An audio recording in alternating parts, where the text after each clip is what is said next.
بسم اللہ الرحمن الرحیم نحمده ونصلی علی رسولہ الکریم اما بعد فاعوذ باللہ من الشیطان الرجیم بسم اللہ الرحمن الرحیم وقضى ربک الا تعبدوا الا ایاہ وبالوالدین احسانا صدق اللہ العظیم۔ میرے محترم بزرگوں اور عزیز دوستوں، میں نے آپ تمام حضرات کے سامنے قرآن کریم کی ایک چھوٹی سی آیت پیش کیا ہوں جو والدین کے لیے ہے کہ والدین کے ساتھ اچھا سلوک کیا جائے۔ اللہ تبارک و تعالی اس آیت میں فرمائے ہیں کہ وَقَضَىٰ رَبُّكَ، تم لوگ میری فرما برداری کرو، تم لوگ کسی کی عبادت نہ کرو، لیکن کرو تو صرف میری عبادت کرو، اور والدین کے ساتھ اچھا حسن و سلوک کرو۔ میرے محترم بزرگوں اور دوستوں، آج میں نے یہ موضوع بہت سوچ سمجھ کر لیا ہے، کیونکہ آج ہمارے معاشرے میں جو چل رہا ہے وہ اکثر و بیشتر یہ ہے کہ ہمارے معاشرے میں والدین کی نافرمانی بہت کی جا رہی ہے۔ اس پر بہت سی وعیدیں ہیں۔ اللہ تبارک و تعالیٰ کے رسول محمد صلی اللہ علیہ وسلم نے اس پر کئی وعیدیں بتائی ہیں، جس میں سے یہ ہے کہ آپ صلی اللہ علیہ وسلم سے ایک شخص نے سوال کیا کہ سب سے بڑا درجہ کیا جس کا ہے؟ تو آپ صلی اللہ علیہ وسلم نے جواب دیا کہ سب سے بڑا درجہ نماز کا ہے اپنے مستحب وقت میں۔ پھر اس شخص نے سوال کیا اس کے بعد، تو آپ صلی اللہ علیہ وسلم نے فرمایا کہ اس کے بعد والدین کے ساتھ حسن و سلوک کا معاملہ کرو، اس کے بعد والدین کے ساتھ حسن و سلوک کا معاملہ کرو۔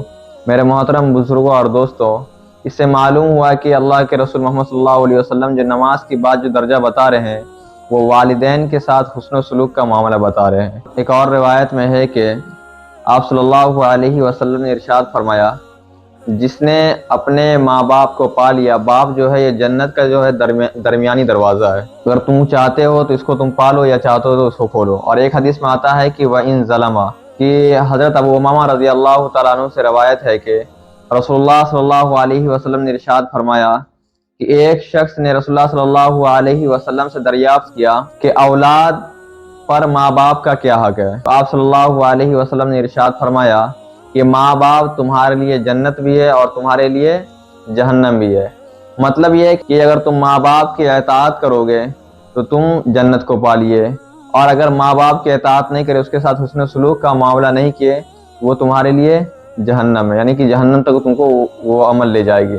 میرے محترم بزرگوں اور دوستوں، اس سے معلوم ہوا کہ ہم لوگوں کو اپنے والدین کے ساتھ بہت اچھے طریقے سے پیش آنا چاہیے، کیونکہ حدیث میں کئی طرح کے والد ہیں کہ ایک بار آپ صلی اللہ علیہ وسلم بیٹھے ہوئے تھے، ایک صحابہ نے آپ صلی اللہ علیہ وسلم سے دریافت کیا کہ اللہ کے رسول صلی اللہ علیہ وسلم، ماں باپ کو شفقت کی نظر سے دیکھنا کیا ہے؟ تو آپ صلی اللہ علیہ وسلم نے ارشاد فرمایا، ماں باپ کو اگر تم شفقت کی نگاہ سے دیکھو گے تو تمہیں ایک حج مقبول کا ثواب ملے گا۔ تو صحابہ نے عرض کیا، اللہ کے رسول، ایک بار شفقت کی نظر دیکھنے سے ایک بار حج مقبول کا ثواب ملے گا، اگر ہم 100 مرتبہ دیکھیں گے تو کیا اس کا بھی یہی سیدھا ہے؟ تو آپ صلی اللہ علیہ وسلم نے ارشاد فرمایا، اگر تم 100 مرتبہ اپنے ماں باپ کو شفقت کی نگاہ سے دیکھتے ہو تو تمہیں 100 مرتبہ حج مقبول کا ثواب ملے گا۔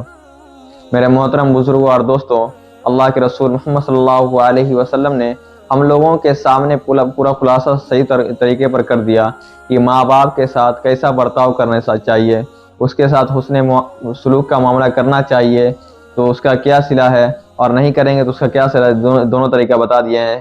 اسی طرح کا ایک ہے واقعہ ہے کہ حضرت علقمہ رضی اللہ تعالیٰ عنہ کا، کہ یہ جو تھے آپ صلی اللہ علیہ وسلم کے صحابہ میں سے ایک صحابہ تھے، اور صحابہ کا مقام بہت اونچا ہوتا ہے، چاہے وہ ادنا صحابہ ہو چاہے وہ بڑا صحابہ ہو، لیکن اس کا درجہ بہت بلند ہوتا ہے۔ میرے محترم بزرگ اور دوستوں، قرآن نے صحابہ کے بارے میں کہا ہے، رضی اللہ عنہم ورضوا عنہ، اللہ ان سے راضی ہے اور وہ اللہ سے راضی ہے۔ میرے محترم بزرگوں اور دوستوں، حضرت علقمہ رضی اللہ تعالیٰ عنہ کا یہ ہے کہ ان کا جب موت کا وقت قریب ہو جاتا ہے تو وہ حضرت بلال رضی اللہ تعالیٰ عنہ اور بھی صحابہ ان کے پاس رہتے ہیں اور کہتے ہیں کہ زبان سے کلمہ ادا کر لو۔ میرے محترم بزرگوں اور دوستوں، لیکن زبان سے کلمہ ادا نہیں ہو پاتے ہیں۔ حضرت بلال رضی اللہ تعالیٰ عنہ آپ صلی اللہ علیہ وسلم کے پاس تشریف لے جاتے ہیں اور کہتے ہیں کہ علقمہ کی زبان سے کلمہ جاری نہیں ہو رہا ہے۔ تو تو آپ صلی اللہ علیہ وسلم فرماتے ہیں کیا ان کے والدین میں سے کوئی بھی زندہ ہیں؟ حضرت بلال رضی اللہ تعالیٰ عنہ کہتے ہیں صرف ان کی والدہ زندہ ہے۔ میرے محترم بزرگوں اور دوستوں، اللہ کے رسول محمد صلی اللہ علیہ وسلم کہتے ہیں کہ جاؤ ان کی والدہ کو بلا لے آؤ، نہیں تو میں خود آ جاتا ہوں۔ حضرت بلال رضی اللہ تعالیٰ عنہ ان کی والدہ کے پاس جاتے ہیں اور عرض کرتے ہیں کہ میں بلال ہوں، آپ صلی اللہ علیہ وسلم نے مجھے بھیجا ہے اور انہوں نے آپ کو بلایا ہے۔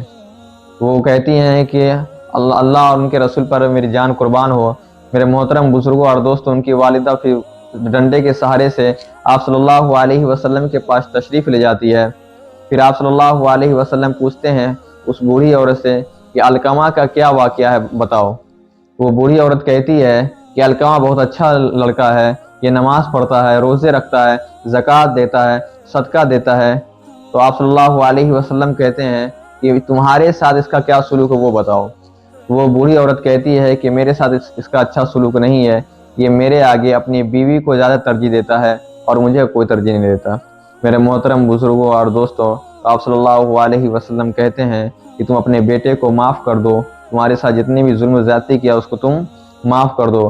میرے محترم بزرگوں اور دوستوں، وہ بوڑھی عورت کہتی ہے نہیں، اس نے ہمیں بہت ستایا ہے، میں اس کو ہرگز معاف نہیں کروں گی۔ آپ صلی اللہ علیہ وسلم حضرت بلال رضی اللہ تعالیٰ عنہ کو حکم دیتے ہیں کہ لکڑیوں کا گٹھر جمع کرو اور اس میں آگ لگاؤ اور علقمہ کو اس میں ڈال دو۔ وہ بوڑھی عورت آپ صلی اللہ علیہ وسلم سے کہتی ہیں اے اللہ کے رسول محمد صلی اللہ علیہ وسلم، یہ آپ ہمارے سامنے کیا کہہ رہے ہیں؟ کیا میرے بیٹے کو میرے سامنے آپ اس آگ میں جلائیں گے؟ اللہ کے رسول محمد صلی اللہ علیہ وسلم ارشاد فرماتے ہیں کہ جہنم کی آگ تو اس سے بھی زیادہ سخت ہے، اگر تم اس کو معاف نہیں کرو گے تو یہ جہنم کے آگ میں ڈالے جائیں گے، اور وہ جہنم کا آگ جو ہے وہ دائمی عذاب ہے، اس کو ہمیشہ ہمیشہ اس میں ڈال دیا جائے گا۔ میرے محترم بزرگوں اور دوستوں، وہ بوڑھی عورت وہاں شاہد بناتی ہے اللہ کو اور محمد صلی اللہ علیہ وسلم کو، اور جتنے صحابہ تھے سب کو شاہد بناتی ہے، سب کو گواہ بناتی ہے کہ میں نے علقمہ کو معاف کیا۔ پھر اس کے بعد حضرت بلال رضی اللہ تعالیٰ عنہ کو حکم ہوتا ہے کہ جاؤ دیکھو علقمہ کی زبان سے کلمہ جاری ہوا۔ حضرت بلال رضی اللہ تعالیٰ عنہ جیسے دروازے پہ پہنچتے ہیں اتنے ہی میں بلند آواز آتی ہے۔ حضرت علقمہ رضی اللہ تعالیٰ عنہ کہتے ہیں لا الہ الا اللہ محمد الرسول اللہ۔ اسی روز حضرت علقمہ رضی اللہ تعالیٰ عنہ کا انتقال ہو جاتا ہے۔ پھر آپ صلی اللہ علیہ وسلم ان کی جنازے کی نماز پڑھاتے ہیں اور قبرستان میں آپ نہایت درد انگیز تقریر سناتے ہیں اور فرماتے ہیں اے مہاجرین و انصار کی جماعت، تم میں سے جو اپنی بیوی کو ماں پر فضیلت اور ترجیح دے گا، اللہ تبارک و تعالیٰ کی لعنت ہو اس شخص پر۔ میرے محترم بزرگوں دوستو، آج ہم سب سامعین عہد کریں کہ ہم اپنے والدین کی اطاعت و فرمانبرداری کریں، ذرا کسر بھی نہ چھوڑیں، بلکہ ممکن کوشش کریں گے کہ ہمارے والدین ہم سے راضی ہو جائیں۔ اللہ تبارک و تعالی ہم سب کو اپنے والدین کے ساتھ اچھا سلوک کرنے کی توفیق عطا فرمائے۔ اسی چند باتوں میں اپنی تقریر کو ختم کرتا ہوں۔ وما توفیق الا باللہ۔